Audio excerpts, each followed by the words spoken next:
So one thing I've always been sceptical of when it comes to cycling is, apart from the dopers and the cheaters, is bike fit. Now I'm not sold on it. In my whole 10 years of being in the cycling industry, never once have I had a bike fit. Partly because as a sprinter on the track, the idea is just to get as low and as compact as possible, and because you're only riding for a short period of time, say like 45 seconds ish, something like that, you just live with the uncomfort, and you just try and be as aero as possible. But since I'm doing this sportive and I've started noticing a few aches and pains when I'm riding, I thought now will be the time to try and get a bike fit, to actually see how far off my position has been. And I've been riding this position for since 2014. I've had this bike since 2014, so 2014 I've been riding in this position, not changed it, just kind of got in a rough area where I felt relatively comfortable. But can I feel more comfortable? Can I be more efficient?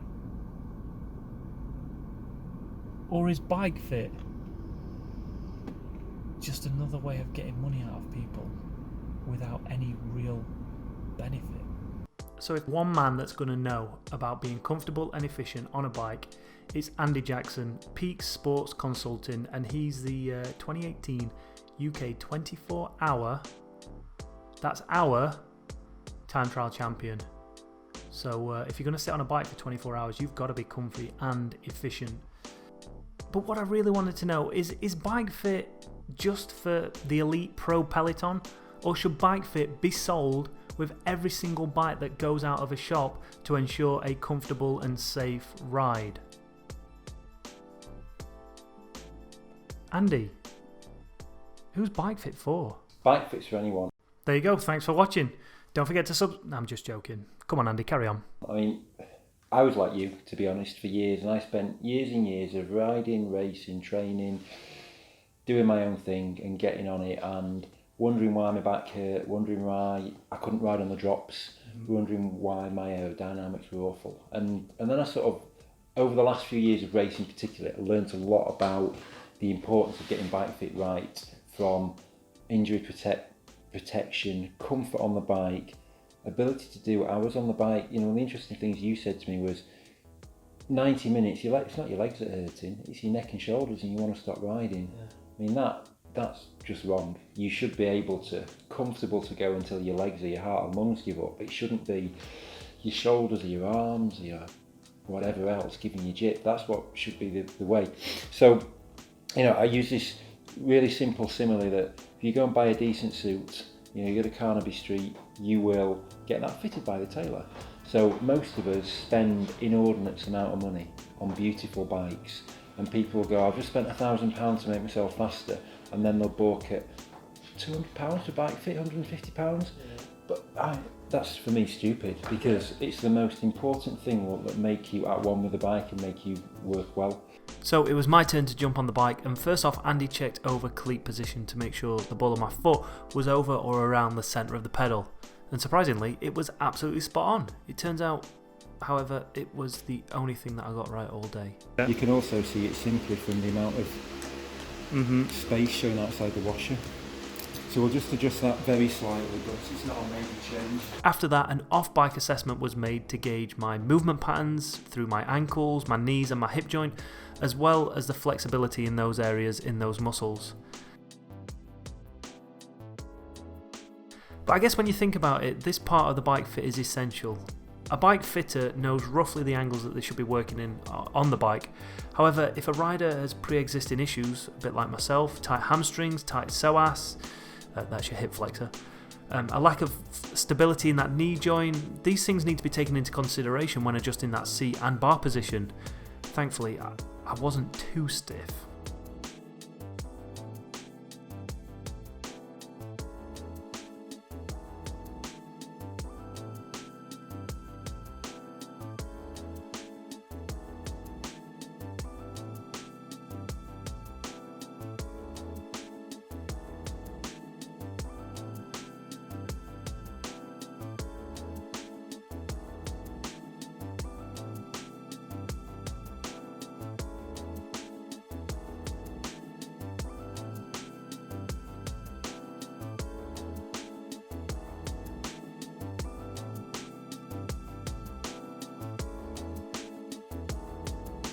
Hopped on the bike to get those muscles warm and pliable so we could gauge my position once I'd settled into a comfortable riding position.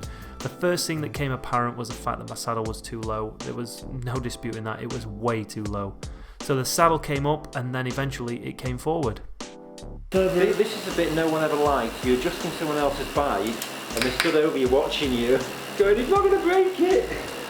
Listen, if you break it, it's because of the lack of... To points where you end up having to get a hammer out or something. Yeah. And you're like, oh my god. It's my lack of upkeep.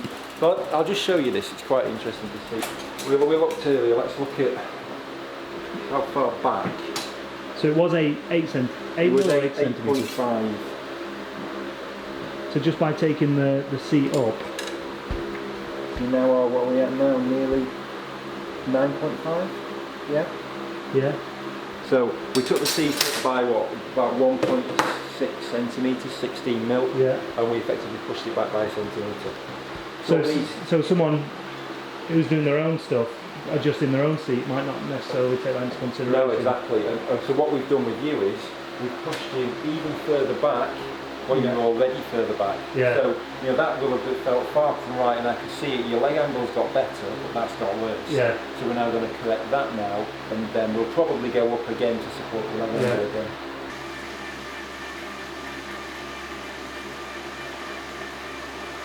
It's not quite as straight as I would like that line down there. It's just pushing up slightly. Yeah. So we're probably going to start with rotating the bar down very slightly. Yeah. To give you a more natural rather than an upward. Yeah. There, and we'll start with that.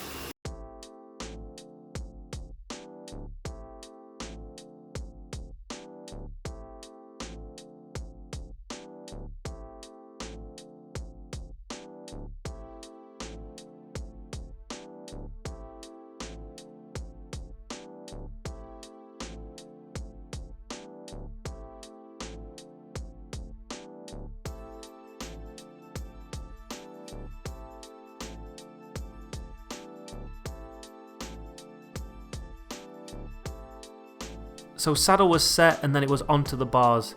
And again, it turns out I've been riding in a less than economical fashion. I've been putting too much weight and tension through my shoulders and my neck, causing me issues after being out on the bike for a long period of time. It did, however, increase my cadence. I mean, look at that leg speed. Oof.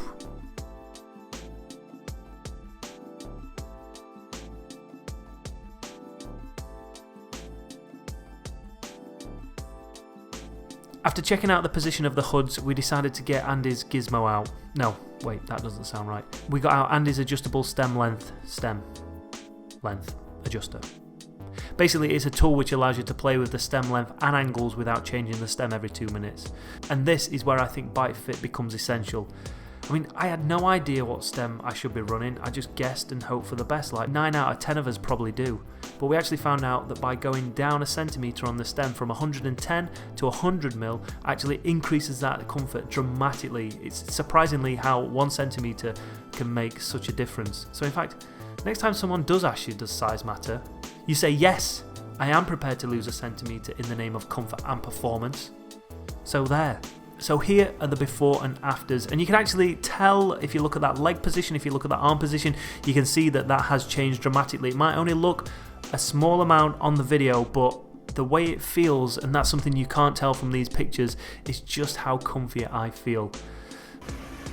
I actually felt more efficient in that pedal stroke as well.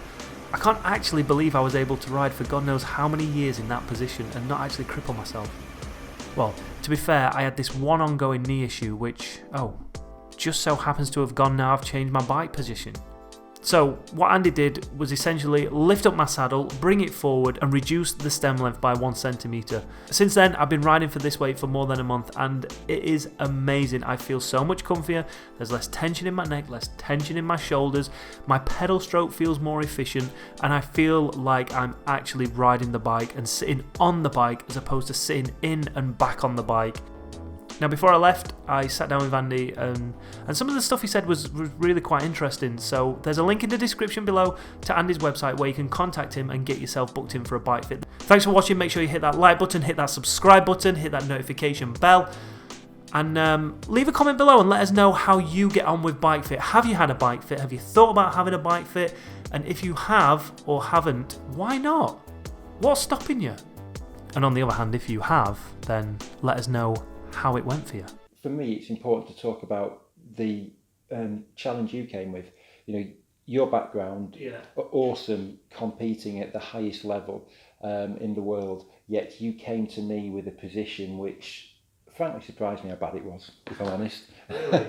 Yeah, because your saddle was way too low, you were way too far back, you were really stretched out at the front, and you were getting some significant issues from that. And what was noticeable again was you tried to do something to correct that. You tilted your angles of your bars up to try to take the pressure off your shoulders, but that wasn't the right way to approach the problem.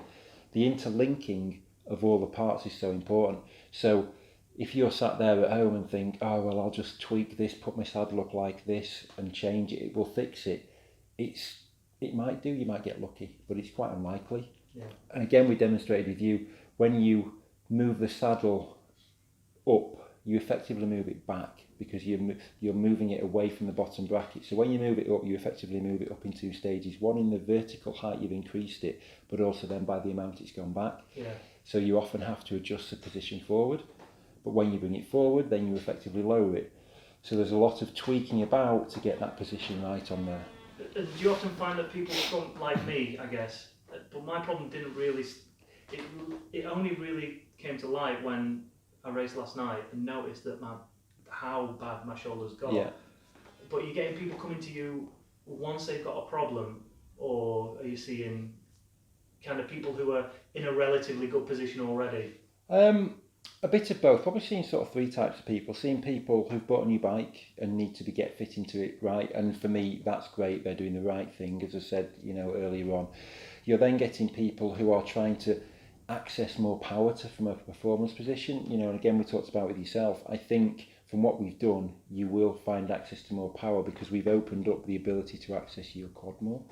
And then there are some people who've got problems. One of the important things about a fit, and this is what anyone should look out for, it's the pre-assessment and the pre-interview for understanding the factors. We talked about with you accidents or crashes or things that had happened that may affect the way you ride the bike.